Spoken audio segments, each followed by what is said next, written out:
आते हैं तो ईंट बहुत अहम रोल करता है हमारे घर बनाने में, क्योंकि ईंट एक ऐसा चीज़ होता है, अगर आप उसको घटिया अगर इस्तेमाल कर रहे हैं तो आपका घर बिल्कुल कमज़ोर हो जाएगा, उसमें क्रैक आने लगता है। या बाद में अगर आउटर दीवार पे आप यूज कर रहे हैं तो वहाँ से सीपेज की भी समस्या बनी रहती है। ईंट जैसा कि हम जानते हैं कि 1 नंबर, 2 नंबर, 3 नंबर, अक्सर यही 3 कैटेगरी की बेची जाती है। अब क्या होता है कि अगर हम ईंट के पहचान करने के बारे में ज़्यादा नहीं जानते हैं तो जो हमारे भट्टे वाले होते हैं या चिमनी वाले होते हैं वो हमें बेवकूफ़ बना देते हैं।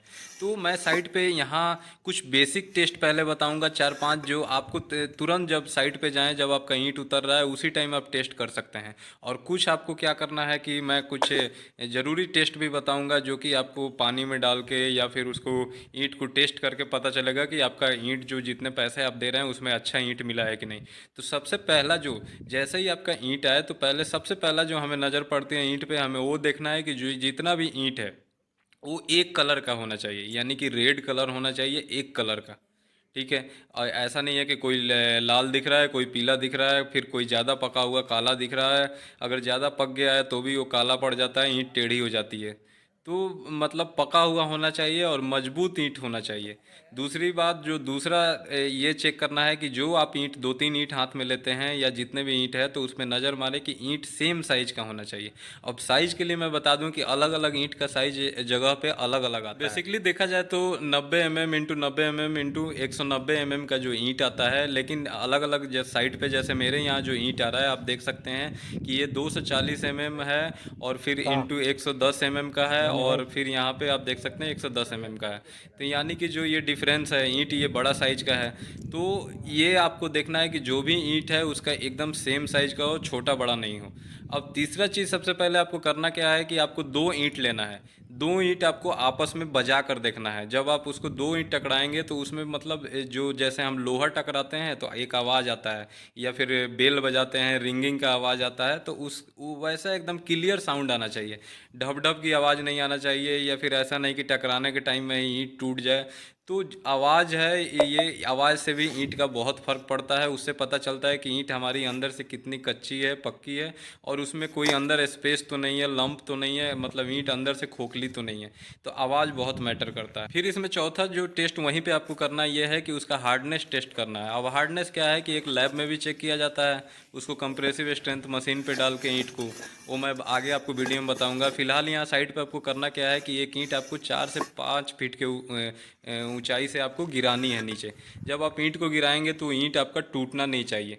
ठीक है। बहुत सारे ईंट जैसे यहाँ देख रहे हैं, ये दूसरा ईंट है जो ऐसे 4 फीट 3 फीट के हाइट पे गिराने पे ही है, यहाँ पे 2 टुकड़ा हो गया। तो ये वही है, जब ईंट टूटे भी, अगर 1 नंबर ईंट अगर ज़्यादा हाइट से आप गिरा देते हैं, अगर वो टूट भी जाता है तो एकदम क्लियर, मतलब एक ही शेप से, यूनिफॉर्म शेप से टूटना चाहिए। ऐसा नहीं कि वो टूटे तो उसमें 4-5 टुकड़े उसके हो जाएं, तो वो बेकार ईंट है। और जब साइड पे आपकी ईंट आती है तो वो भी आपको देखना है कि ईंट जो हम ले रहे हैं हाथ में, वो वज़न, मतलब आपको वज़न से एक अंदाज़ा बता दूं तो 3.200 ग्राम का, यानी कि 3 kg और 200 ग्राम का ईंट लगभग मेरे यहाँ है। तो लगभग इसी का 2.5 से 3 kg तक का ईंट होता है। और ईंट जो देखना है आपको कि ज़्यादा पका हुआ ना हो, मतलब क्लियर एकदम शेप जो हो पूरा यूनिफॉर्म हो, चौको रेक्टेंगुलर ईंट होना चाहिए। अगला जो साइड पे आपको टेस्ट ये करना है कि आपको एक ईंट लेना है, उस पर अपने नाखून से या फिर कोई भी लकड़ी से या कील से आप उस पर एक स्क्रैच मारे। अगर उस ईंट पे स्क्रैच आ रहा है ज़्यादा गहरा तक तो समझिए कि ईंट बेकार है, पका हुआ नहीं है अच्छे से। उस पर स्क्रैच नहीं आना चाहिए, यानी किसी भी तरह का उस पर निशान नहीं आना चाहिए। अब आपको करना क्या है कि एक ईंट का, मतलब एक ईंट तोड़ लेना है उसका टुकड़ा, और अंदर से देखना है कि वो जो अंदर से दिख रहा है वो एकदम अच्छा से अंदर से पैक हो, यानी कि उसमें किसी तरह का लंप नहीं हो, यानी होल नहीं होना चाहिए उसमें। ऐसा नहीं जैसे यहाँ बीच में आप देख रहे हैं कि उसमें अंदर पत्थर एक है, अब वहाँ से क्या है कि वो अपना वहाँ पे जगह बना लिया है, यानी कि उसमें छिद्र है, बड़े बड़े होल नहीं होने चाहिए। उससे क्या होता है कि वहाँ वॉइड रह जाता है ईंट, यानी अंदर से आपकी ज़्यादा मजबूती नहीं दे पाएगी, वो कमज़ोर है अंदर से। तो एकदम पैक जो ईंट होता है जिसमें ज़्यादा बड़े बड़े होल नहीं हो, हल्के हल्के चलेंगे, तो वैसी ईंट आपको यूज करना है। अब मैं आपको ईंट से रिलेटेड 3-4 टेस्ट बताऊंगा जो कि आपको साइड पे ज़रूर कर लेनी है। इससे आपको बहुत आइडिया मिल जाएगा कि आपका ईंट कैसा है। सबसे पहला आपको काम ये करना है कि ऑब्जर्प्शन टेस्ट होता है, यानी कि पहले आपको ईंट लेना है, उसका वजन कर लेना है। जैसे मैं यहाँ अपना वजन किया था तो मेरा ईंट हो रहा था 3 kg 160 ग्राम। ठीक है। अब आपके यहाँ हो सकता है कि ईंट का वजन कुछ और हो, तो जब अब उसके बाद क्या करना है कि आपको ईंट को पानी में भिगा देना है, यानी कि आपको 24 घंटे पानी में छोड़ देना है। 24 घंटे के बाद अब दोबारा से आप उस ईंट को निकालेंगे, फिर आप उसका वजन करें।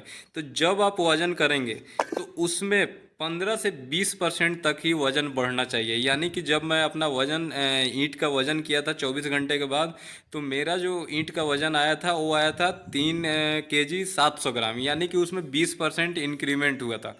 तो इसमें 20% तक का अगर आपका वज़न इंक्रीज करता है तो वो सही है। अगर 20 से ज़्यादा जैसे 30 35 40 तक जाता है तो वो ईंट घटिया है, आपको इस्तेमाल नहीं करना है। ऐसा आप 2 बार कर सकते हैं, अगले दिन भी आप दोबारा से उसको 24 घंटे रख के फिर से वज़न चेक कर सकते हैं। तो ये ऑब्जर्प्शन टेस्ट हो गया, यानी कि वज़न उसका ज़्यादा नहीं बढ़ना चाहिए।